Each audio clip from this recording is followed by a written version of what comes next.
দেখুন, ব্যর্থ হওয়ার পর আমাদের হাতে দুটো অপশন থাকে। হয় আমরা সেখান থেকে উঠে দাঁড়াবো, আর না হলে সেইখানেই থেমে যাব। এখন প্রশ্ন হলো, যারা জীবনে উঠে দাঁড়িয়ে এগিয়ে যেতে পারে তারাই কিন্তু বিজয়ী হওয়ার সম্ভাবনা প্রকাশ করে। আর যারা ওখানেই থেমে থাকে তারা কিন্তু জীবনে বিজয়ী হওয়ার রাস্তা সেখানেই শেষ করে দেয়।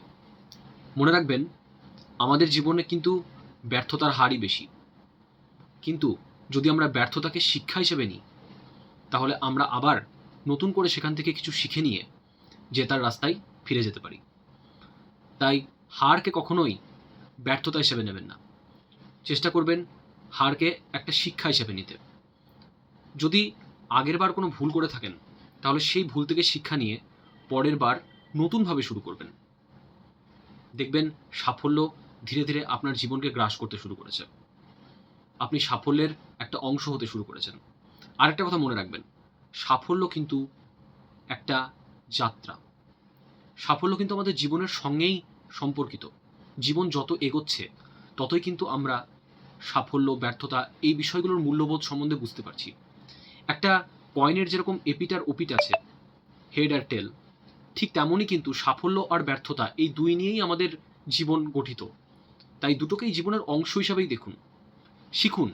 জীবনের সবচেয়ে গুরুত্বপূর্ণ হলো শেখা। আপনি জীবনে কিছু শিখছেন, সেই শিক্ষা থেকে এগিয়ে যাচ্ছেন এবং সেখান থেকে নতুন কিছু শিখতে পেরে নিজের মধ্যে কিছু ভ্যালু অ্যাড করতে পারছেন। এর চেয়ে গুরুত্বপূর্ণ আর কী হতে পারে? আপনি নিজেকে দেখুন।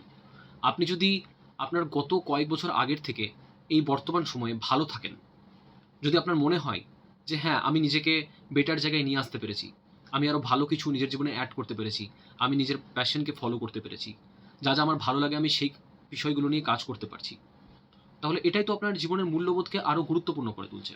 আপনি এটা দেখবেন যে আপনি যে কাজটা করছেন, সেই কাজটা আপনি আপনার সম্পূর্ণ মনোযোগ দিয়ে করতে পারছেন কিনা। আপনি যদি আপনার এফোর্টটা সেই কাজটার প্রতি রাখতে পারেন, তাহলে সেটাই আপনার জীবনের সবচেয়ে গুরুত্বপূর্ণ হয়ে ওঠে।